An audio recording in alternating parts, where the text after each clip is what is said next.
अब हम लोग स्टार्ट कर रहे हैं स्टैटिस्टिक्स का प्रोबेबिलिटी क्लास नंबर 3। मैंने अभी तक आपको 2 क्लासेस के अंदर बेसिक कंसेप्ट बताया था स्टैटिस्टिक्स का प्रोबेबिलिटी को लेकर के।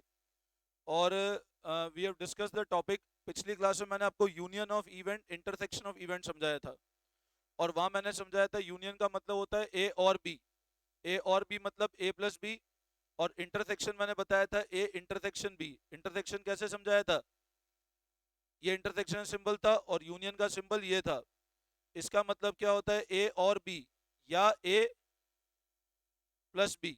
अच्छा बताओ, अगर कोई भी इवेंट इंटरसेक्शन में जाएगा, इंटरसेक्शन का मतलब क्या होता है बताओ? इवेंट कॉमन की uncommon? Which is common for both. अच्छा बताओ, अगर इवेंट कोई म्यूचुअली एक्सक्लूसिव है, अगर कोई इवेंट म्यूचुअली एक्सक्लूसिव है तो ए इंटरसेक्शन भी एग्जिस्ट करेगा क्या? बोलो, अगर इवेंट म्यूचुअल एक्सक्लूसिव, ए इंटरसेक्शन भी एग्जिस्ट करेगा? नहीं। अच्छा बताओ, अगर इवेंट म्यूचुअल एक्सक्लूसिव है तो ए इंटरसेक्शन बी क्या हो जाएगा? 0 या 5। ठीक है। और मैंने आपको बताया था प्रोबेबिलिटी ए यूनियन बी का फॉर्मूला क्या होता है? Probability A plus probability minus probability. अच्छा बताओ, अगर ए और बी म्यूचुअली एक्सक्लूसिव तो ये क्या हो जाए, ये क्या हो जाएगा? तो फिर ये दोनों इक्वल होंगे। मैंने आपको ऐसे ही एक formula A union B union C का बताया था, वो क्लियर था? उसमें कोई डाउट? ठीक है। अब एक बार तुम लोग आ जाओ।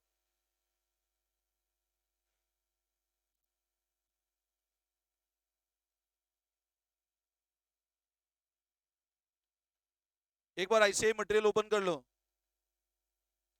इसके एमसीक्यू क्वेश्चंस पे आ जाओ एक बार।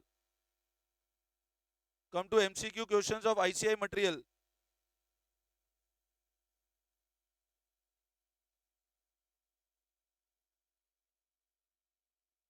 Set A.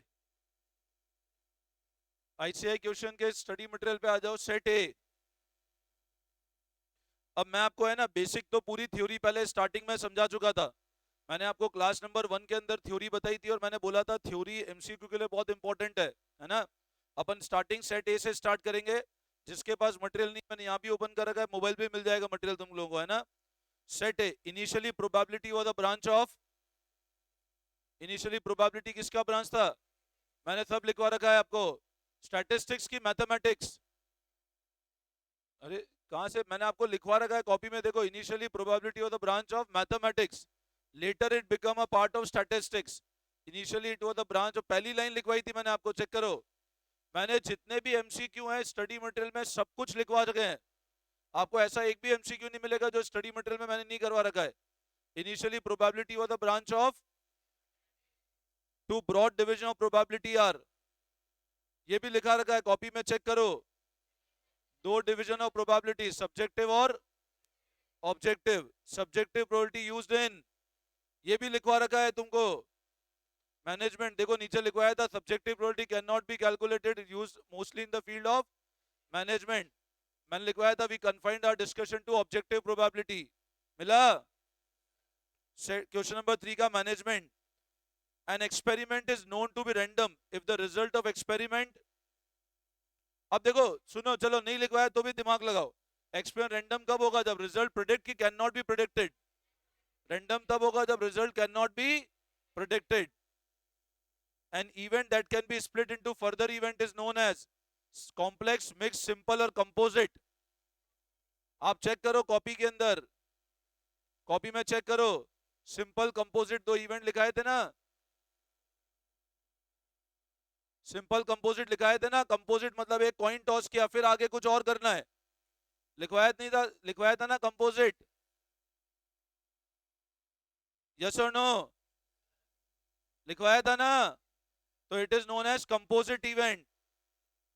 Question number 6, which of the following pair of event are mutually exclusive? ये भी बताया था। A, the student read in school, he study philosophy. बोलो पॉसिबल है कि नहीं है? स्टूडेंट नहीं पॉसिबल है, स्टूडेंट स्कूल में पढ़ के फिलोसॉफी पढ़े। पॉसिबल है? आर्ट्स लोगे तो फिलोसॉफी पढ़ना पड़ेगा। Raju was born in India, is engineer. Possible है कि नहीं है?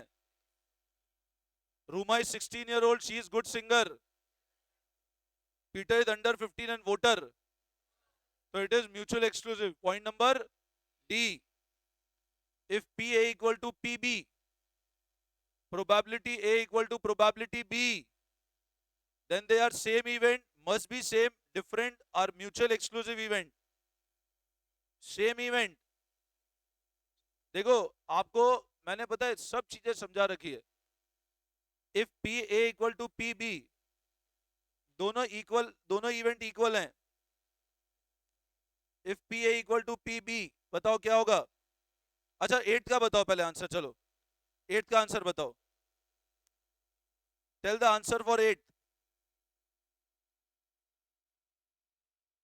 8 का P A intersection B equal to 0, two event A and B are mutually exclusive, exhaustive, equal, likely, independent, mutual exclusive. अच्छा P A equal to P B, बताओ दो event कभी same हो सकते हैं क्या।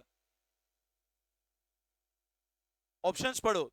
ए and B are same event, A and B must be same event, A and B may be different event, and A and B are mutual exclusive event. बताओ may be different, आप sure नहीं हो mutual exclusive, they can be different, they may be different event, है ना। देखो मैंने आपको उस दिन इक्वल लाइकली इवेंट बताया था, वो पढ़ो एक बार इक्वल लाइकली इवेंट की डेफिनेशन।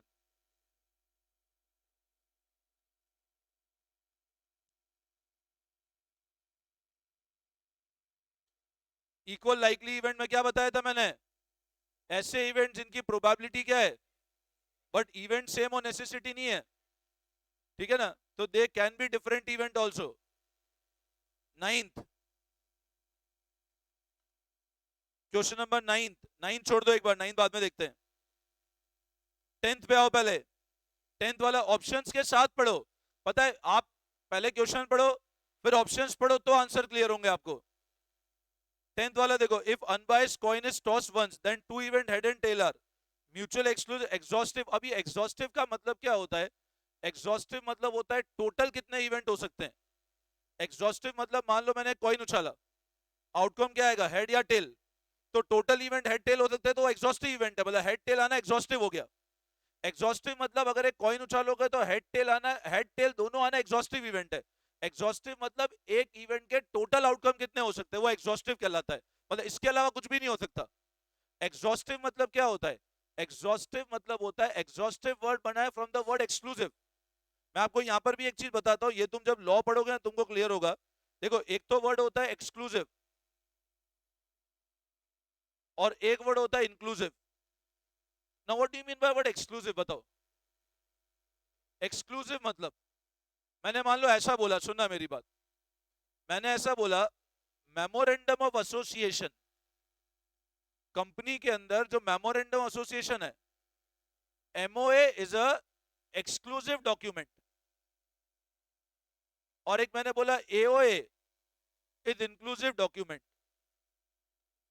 दोनों में डिफरेंस बताओ। एमओए एक्सक्लूसिव डॉक्यूमेंट है, एक्सक्लूसिव का मतलब क्या होता है बताओ, एनी आइडिया। अच्छा मेमोरेंडम बताए क्या होता है मेमोरेंडम, पहले तो ये बताओ मेमोरेंडम आर्टिकल क्या होता है। मेमोरेंडम मेन डॉक्यूमेंट, और article not a main document, but मतलब क्या होता है।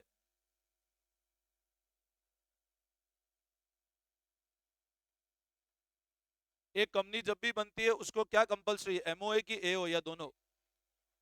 एमओए, एमओए बेसिकली क्या करता है, कंपनी के रूल्स गवर्न करता है एक्सटर्नल,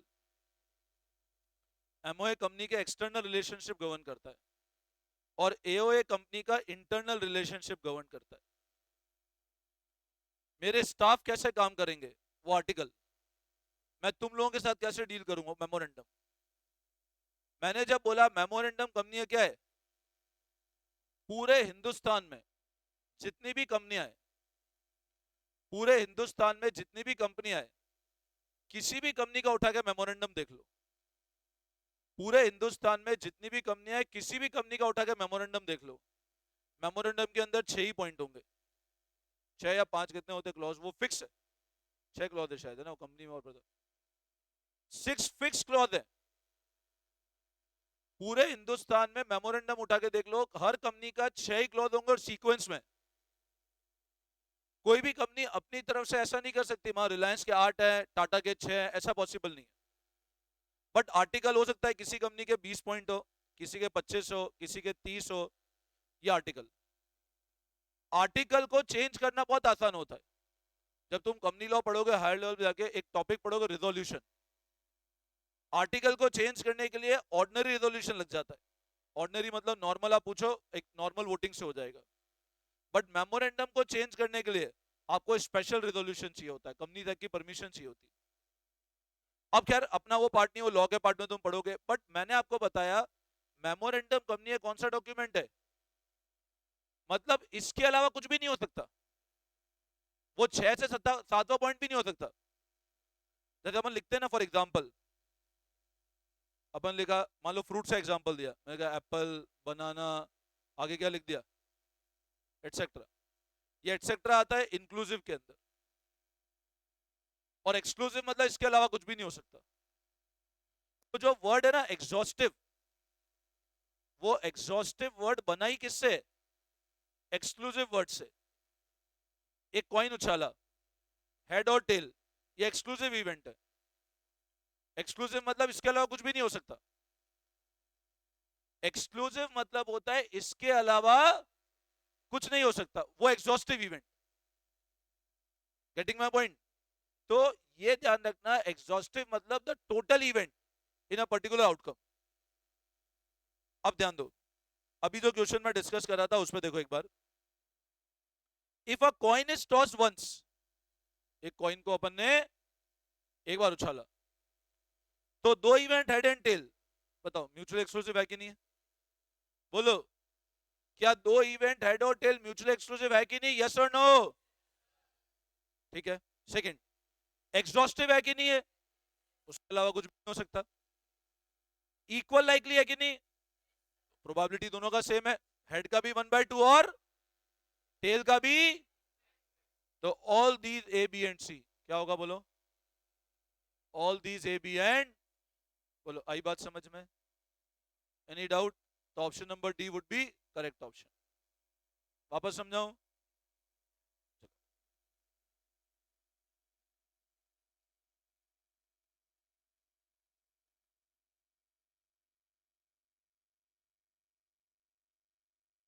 18 देखो, the probability of an event can assume any value between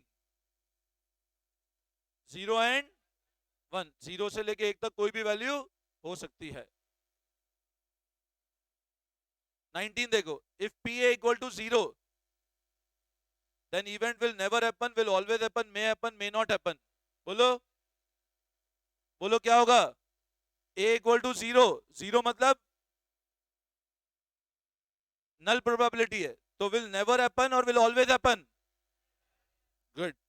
if pa equal to 1 then symmetric event, dependent, improbable और sure। बोलो, sure event। 21, if p is to q or odd in favor, p is to q odd in favor है, then probability of event is p upon q, p upon p plus q, q upon p plus q, none of these, p upon। Good. ये मैं करा ही चुका था, pre equal to 5/9 odd against, मैंने पिछली class में कराया था आपको, पिछली क्लास में कराया था मैंने ये वाला क्वेश्चन। हाँ, अच्छा अगला पढ़ो। If A B and C are mutually exclusive and exhaustive, अब ध्यान से समझो मेरी बात। 3 इवेंट है, ए बी और सी। अब मेरे को है ना एक बात बताओ, सब लोग सुनना, इसका मतलब क्या होगा बताओ? ए,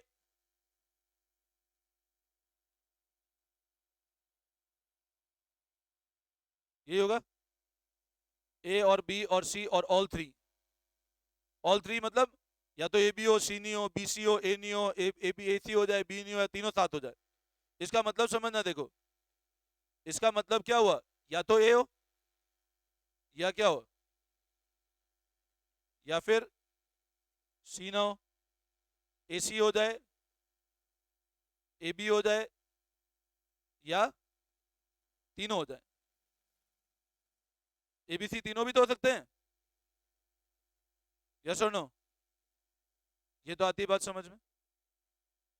अब मेरे को एक बात बताओ, सुनना ध्यान से, अगर मैं बोलता हूं ए बी और सी तीनों इवेंट म्यूचुअली एक्सक्लूसिव है,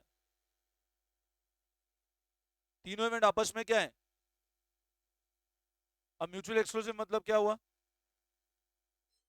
ए बी सी तीनों साथ में हो सकते हैं क्या? हो सकते हैं क्या? यस और नो? नहीं हो सकते। अच्छा, ए बी साथ में हो सकते हैं क्या? अरे इधर ध्यान दो, बैग लेने आए हैं। बताओ, ए बी सी अगर म्यूचुअल एक्सक्लूसिव है तो तीनों इवेंट साथ में हो सकते हैं क्या? अच्छा, तीनों म्यूचुअल एक्सक्लूसिव ए बी साथ में हो सकते हैं क्या? तो आप बोलो सर ये तो होगा ही नहीं अगर म्यूचुअल एक्सक्लूसिव है तो। और ए बी साथ में हो सकते हैं क्या? मैं वो तीनों म्यूचुअल एक्सक्लूसिव है। तीनों म्यूचुअल एक्सक्लूसिव है तो ए म्यूचुअल एक्सक्लूसिव बी से, ए सी बी से, सी ए से, और बी सी से भी है। तो तीनों साथ में नहीं हो सकते और दो भी साथ में नहीं हो सकते हैं। इसका मतलब ये भी नहीं हो सकता, ये भी नहीं हो सकता, ये भी नहीं हो सकता। तो बचे क्या? या तो ए या बी या। आती बात समझ में? अब मेरे को बताओ, अगर A B C mutual exclusive और एग्जॉस्टिव है, मैंने क्या बोला? तीन event A B C are mutually exclusive and exhaustive. Exhaustive इनके अलावा कुछ भी नहीं है, इनके अलावा एग्जॉस्टिव मतलब ये तीनों। मैंने बताया एमओ एक्सक्लूसिव है, मतलब 6 पॉइंट के अलावा 7 हो ही नहीं सकता। और इंक्लूसिव मतलब कितने भी पॉइंट हो, एटसेट्रा एटसेट्रा लग सकता है। अब मेरे को एक बात बताओ बच्चों, मैंने बोला A B C mutual exclusive and exhaustive, मतलब इन तीनों के अलावा कुछ भी नहीं हो सकता और कॉमन इवेंट नहीं हो सकते। तो बताओ इन तीनों का टोटल क्या होगा हमेशा? भाई प्रोबेबिलिटी का टोटल, अगर 3 इवेंट है तो टोटल कितना होगा? आई बात समझ में? यस और नो? तो मैं ऐसा बोल सकता हूं ना, if A B and C are mutually exclusive, सुनना ध्यान से, if A B and C are, then I can say A union B union C is equal to, या PA प्लस PB। इंटरसेक्शन तो एग्जिस्ट करेंगे ही नहीं यहाँ पे। Yes और नो? वापस समझाऊं? अच्छा मेरे को एक बात बताओ, if A and B are mutual exclusive, if A and B are, तो ऐसा बोल सकता हूं ना, P A यूनियन B किसके बराबर होगा? या मैं ऐसा बोलूं P A plus P B किसके बराबर होगा अगर म्यूचुअल एक्सक्लूसिव है तो? अगर कौन से हैं? गड़बड़ मत करना इन चीजों में, आगे फिर तकलीफ आएगी। समझ आ रहा है? कोई डाउट? तो अब पढ़ो इस केस को, क्या लिखा था इसमें 23rd में, if A B and C are mutual exclusive and exhaustive, then A plus B plus C equal to 1। आई बात समझ में? कोई डाउट? म्यूचुअली तो फिर तो A plus B plus C बनेगा ही नहीं ना, वो तो इंटरसेक्शन भी चलेगा फिर उसमें तो। फिर माइनस पूरा डेफिनेशन लिख के फिर 1 के बराबर होगा, minus A intersection B, A intersection D, A B plus A B C, वो मिला के 1 के बराबर होगा। बोलो यहां तक कोई डाउट? ठीक है। 27 बताओ, for two event A and B, A union B equal to A plus B only when,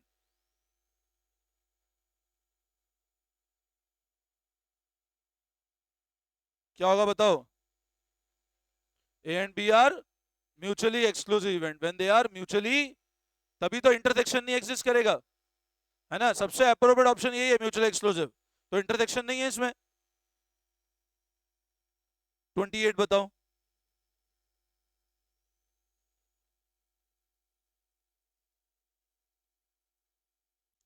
बताओ क्या होगा? ऑप्शन नंबर ए नहीं होगा, सबसे अप्रोप्रिएट सी है, सबसे वैलिड ऑप्शन तो सी है ना भाई। म्यूचुअल एक्सक्लूसिव नहीं है तो सी वाला ही फॉर्मूला एग्जिस्ट करेगा। ऑप्शन नंबर सी, समझ में आया? सब चीजें पढ़ा रखी है मैंने ना, कुछ भी नई क्वेश्चन नहीं करा रहा हूं अभी तक मैं। अच्छा उस दिन ए माइनस बी और बी माइनस ए बताया था, ए माइनस बी का मतलब क्या था? Probability of happening of event A and not of, and B minus A का मतलब क्या था? Happening of event B and not of. अच्छा बताओ, ए माइनस बी का formula probability A minus probability A intersection B, और B minus A का formula बोलो, प्रोबेबिलिटी बी माइनस। तो बताओ 30th क्वेश्चन का आंसर, क्वेश्चन 30 का आंसर बताओ। सबसे अप्रोप्रिएट ऑप्शन बताओ। 30th question 30, for any two event A and B, 30 का A minus B equal to A minus B, A minus B P A minus A intersection B, कौन सा option रहेगा valid?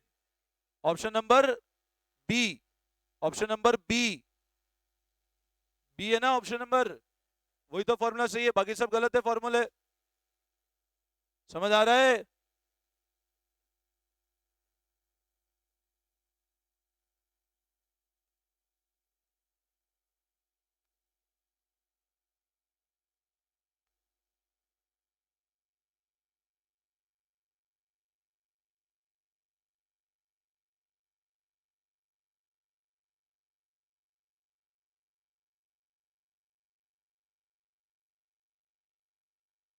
चलो आप देखो नेक्स्ट क्वेश्चन देखो।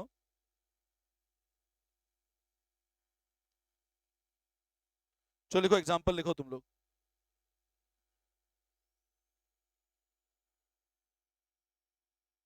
लिखो, कॉपी में लिखना।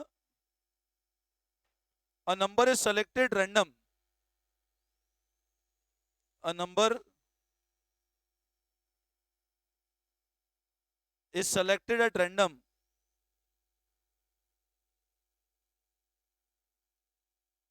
a number is selected random from the first 25 natural number,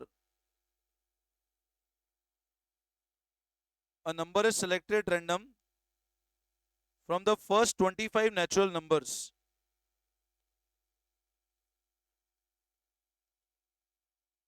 a number is selected random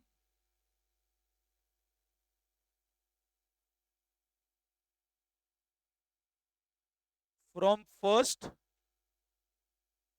25 natural number, find the probability it is divisible by 4 or 7, find the probability it is divisible by 4 or 7। एक number अपन ने पहले 25 number में से select किया, तो probability बताओ वो 4 या 7 से डिविजिबल हो। अब बताओ, अब इसको अगर सिस्टमैटिक प्रेजेंट करना हो तो वही बता देता हूं मैं। देखो पहले 25 में सेलेक्ट किया, पहले 25 में से रैंडमली सेलेक्ट कर लिया, डिविजिबल किससे हो? या तो 4 से या 7 से। तो लिखता हूं let P A B the probability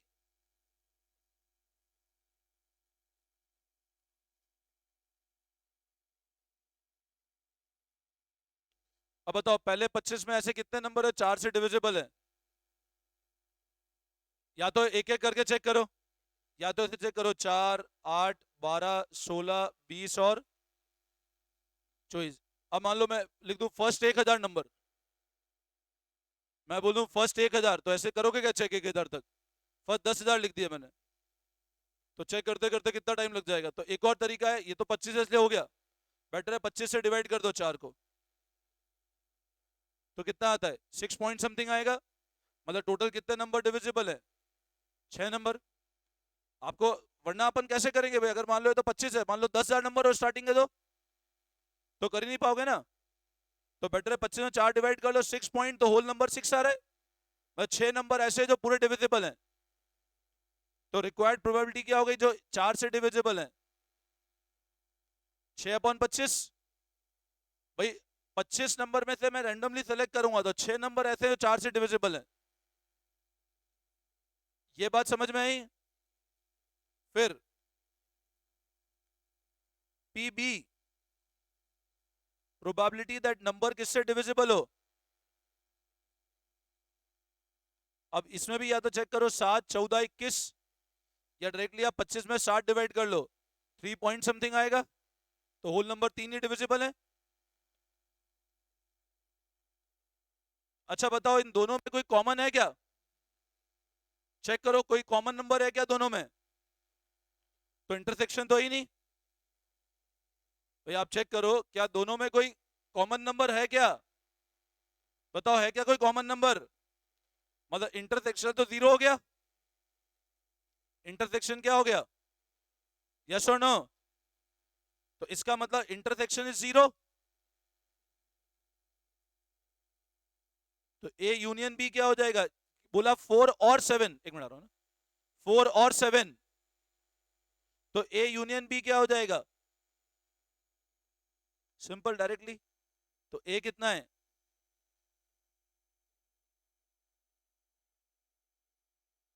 9/, ये आपका आंसर हुआ। बोलो आई बात समझ में?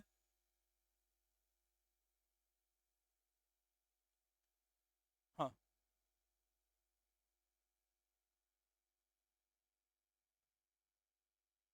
एलसीएम लेके, जो दोनों का एलसीएम है वो सबसे दोनों से डिविजिबल होगा। 4 7 का एलसीएम 28 आएगा। तो 28 जो जिससे 28 डिविजिबल होगा वो 4 7 से डिविजिबल होगा। भाई आप अगर एलसीएम लोगे तो एलसीएम जो नंबर 28 से डिवाइड होगा वो 4 और 7 दोनों से डिवाइड, दोनों का एलसीएम लेके 1000 से डिवाइड करो। कोई भी नंबर ऐसा चेक कर लो जो 28 से डिविजिबल हो, 4 और 7 से डिविजिबल होगा। आप चेक कर लो रेंडमली कोई भी नंबर। 56 है, दोनों से डिविजिबल है, 4 से भी है 7 से भी है। कोई भी नंबर चेक कर लो एलसीएम लेके चेक करोगे। बोलो आई बात समझ में? इसमें कोई डाउट? वापस समझाऊं? ठीक है, हटा दूं इसको? क्लियर है सबको? चलो एक और लिखो।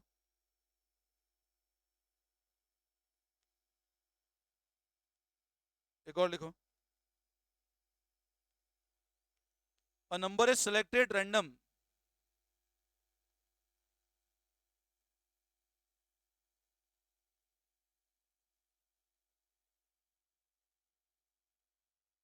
from first 1000 natural number. Find probability. अब पता है आपको एग्जाम में, देखो जैसे तुम 12th का एग्जाम दे रहे हो तो वहां तो जो बच्चे 12th दे रहे हो उनको ये सब लिखना है। सी वाले एग्जाम में कुछ लिखनी कहानी पूरी की, let P A equal to, आपको ही समझ के एमसीक्यू करना है। ये कुछ नहीं let P A equal to this this let P B equal to, तुम टाइम वेस्ट करोगे। अपने को डायरेक्ट करने की हैबिट डालनी है। आंसर अपने को पता है, direct P A plus P B minus A intersection भी लगाना रफ में। अब जैसे मैंने क्वेश्चन लिखा, अब इसमें पी ए पी बी नहीं लिखूंगा, डायरेक्ट कराऊंगा अभी जो करा रहा हूँ। सेलेक्ट किया पहले 1000, find probability it is divisible by,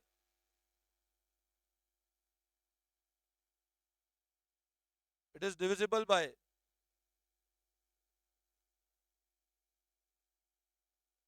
5 और 9। अब या तो 5 से या 9 से। अब पी ए मतलब डिविजिबल बाय 5। अब क्या ऐसा कर सकते हो क्या, एक से ऐसे चेक करो 5 10 15 20 ऐसे 1000 तक लिख पाएंगे क्या? 200 नंबर लिखने पड़ जाएंगे। तो डायरेक्टली क्या कर लो, 1000 अपॉन 200 नंबर ऐसे हैं जो 5 से डिविजिबल है पहले 1000 में। सिंपल, 1000 में 5 कर लो। इस शुरुआत पहले से 1000 में ऐसे 200 नंबर है जो 5 से डिवाइड हो जाते हैं डायरेक्ट। और पी बी मतलब किससे डिविजिबल हो? तो 1000/9 करो, 111 पॉइंट आएगा। मतलब 111 नंबर ऐसे, 111 नंबर ऐसे, पॉइंट को इग्नोर कर दो, होल नंबर चेक कर लो। 111 नंबर ऐसे जो 1000 से डिविजिबल है। तो 5 से आने का चांस कितना हुआ और इससे कितना हो गया प्रोबेबिलिटी? भाई फेवरेबल मेरे 111 केस है। अब चेक करो 9, ऐसे नहीं चेक कर सकते, 9 18 27 36 45 54 ऐसे चेक करोगे तो बहुत टाइम लग जाएगा। तो डायरेक्टली डिवाइड कर लिया मैंने। अब मेरे को देखना है, अब कुछ नंबर कॉमन भी हो सकते थे, एग्जांपल लो 45। अब 45 9 से भी डिविजिबल है और 5 से भी। 90 90 5 से भी डिवाइड होता है और 9 से भी होता है। 180 ऐसे कुछ नंबर इसमें और इसमें कॉमन है। अब वो कॉमन कैसे आइडेंटिफाई करें? दोनों का एलसीएम ले लूं? दोनों क्या करूं मैं? तो एलसीएम क्या आएगा दोनों का, वो इंटरसेक्शन हो जाएगा। तो common number divisible by both, तो एलसीएम कितना आता है 5 और 9 का? 45 एलसीएम आता है ना 5 और 9 का। तो वो कितने नंबर होंगे इन कॉमन? 1000 में 45 डिवाइड करो, कितना आता है? 1000 पर 45 चेक करना, ये आता है 22। तो 22 नंबर ऐसे हैं जो दोनों से डिवाइड होते हैं, मतलब पहले 1000 में 22 नंबर ऐसे हैं जो दोनों से डिवाइड होते हैं, 5 से भी और 9 से भी। अब चेक नहीं करना एक एक नंबर लेकर के, अपने को डायरेक्ट पता लग रहा है एलसीएम लेके।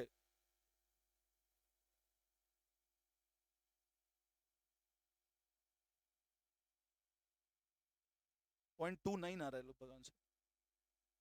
हाँ ठीक है, समझ में आया? अब क्या बोला? 5 और 9, क्या बोला? अच्छा बोलो, यहां पे अगर ऐसा लिखा होता, सुनो मेरी बात, find the probability number divisible by 5, एक तो लिखा है 5 और 9, मान लो ऐसे बोलता 5 एंड 9, अगर ऐसे बोलता 5 एंड 9 तो आंसर क्या होता बताओ? 22। 5 एंड 9 मतलब दोनों से मिला करके। मैंने परसों पढ़ाया था, पता है, आप ऐसे चेहरे बनाओ, आधे बच्चों का चेहरा ऐसा लग रहा है कि ये सब मैंने परसों पढ़ाया था और तुम लोग घर जाके नहीं पढ़ते हो, पता है सबसे बड़ी प्रॉब्लम ये सब परसों मैंने पढ़ाया था। 5 एंड 9 मतलब क्या होगा? अभी प्रोबेबिलिटी, पता है ये प्रोबेबिलिटी भी एक बहुत बड़ी प्रोबेबिलिटी, प्रोबेबिलिटी समझ में आता ही नहीं आता है, ये भी एक प्रोबेबिलिटी की समझ में आएगा नहीं आएगा। आप घर जाके जितना पढ़ोगे उतनी प्रोबेबिलिटी बढ़ जाएगी प्रोबेबिलिटी समझ में आने की, और घर जाके नहीं पढ़ोगे तो उतनी प्रोबेबिलिटी कम हो जाएगी, वो नल इवेंट की तरफ बढ़ता जाएगा। इसलिए इसको पढ़ो, अभी तो ये चैप्टर ढंग से स्टार्ट ही नहीं हुआ है। प्रॉपर आप इसको पढ़ो एक बार, क्वेश्चंस को जा जाके, रेगुलर नहीं पढ़ोगे तो सब भूल जाओगे फिर। तो 5 एंड 9 का मतलब क्या हुआ? दोनों से। तो अगर यहां पूछा होता 5 एंड 9 मतलब इंटरसेक्शन निकालना था, तो उसका आंसर क्या होता? और अगर 5 और 9 पूछा है मतलब यूनियन निकालना है, 5 और 9 मतलब क्या हुआ, तो वो क्या होगा?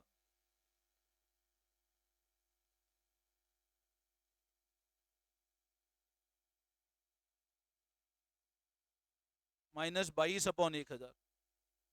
तो ये कितना आ रहा है चेक कर लो, मतलब प्रोबेबिलिटी 289, ये आपकी प्रोबेबिलिटी आ रही है।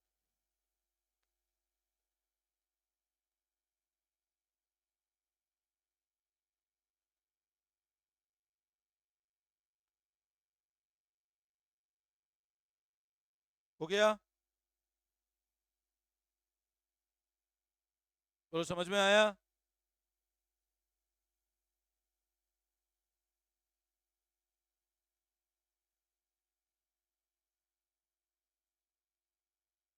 कोई डाउट? एक क्वेश्चन और लिखो। The probability that an accountant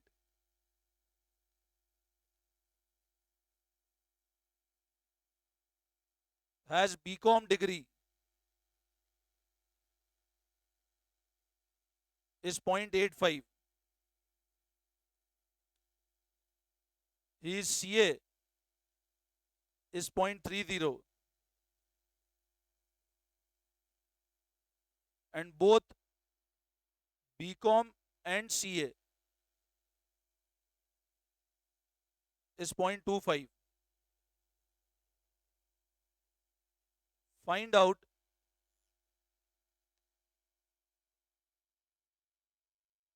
if out of 500 applicant,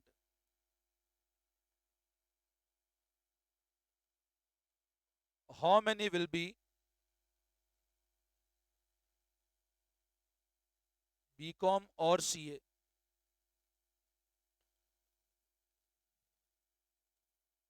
अब देखो क्या लिखा हुआ है, अकाउंटेंट के पास कौन सी डिग्री हो? बीकॉम, उसका चांस कितना है? सीए, उसका चांस कितना है? और दोनों बीकॉम सीए दोनों, वो कितना है? तो 500 एप्लीकेंट में बताओ कितने बीकॉम या सीए होंगे, तो निकालना बताओ। अब इसका मतलब ए ले लूं कि प्रोबेबिलिटी ए कि उसके पास किसकी डिग्री हो, वो कितना हो गया, प्रोबेबिलिटी बी वो क्या है, वो कितना हो गया, और बी कॉम सी ए दोनों तो मतलब वो 0.25 हो गया।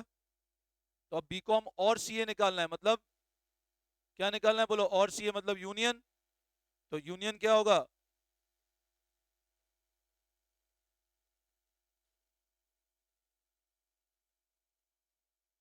0.9, A union B equal to A plus B minus A intersection B. तो 0.85 plus 0.30 minus 0.25, that give result 0.90। अच्छा अब मेरी बात समझना, ये 0.90 तो रिक्वायर्ड प्रोबेबिलिटी आई, अपने पास नंबर ऑफ एप्लीकेंट कितने हैं भाई, अपने को ये तो 0.90 तो प्रोबेबिलिटी आई, तो 500 में से कितने बीकॉम और सी होंगे, 450। तो 500 में करना है ना अपने को भाई, आपकी प्रोबेबिलिटी 0.9 आई, तो आउट ऑफ 500 एप्लीकेंट 0.9 ऐसे होंगे जो बीकॉम और सी होंगे, मतलब टोटल कैंडिडेट्स कितने होंगे, तो टोटल कैंडिडेट 500 इंटू 0.90, तो 450, मतलब 450 कैंडिडेट ऐसे होंगे जो या तो बीकॉम या सी होंगे।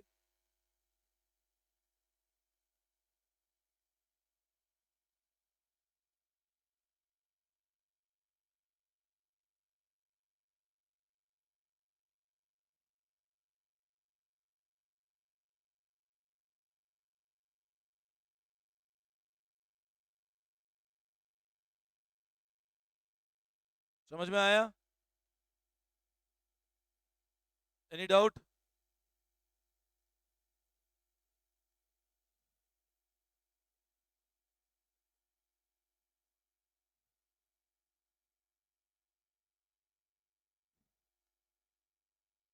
कोई कंफ्यूजन, आगे बढ़े। अरे यार अभी तो 11:27 पे है।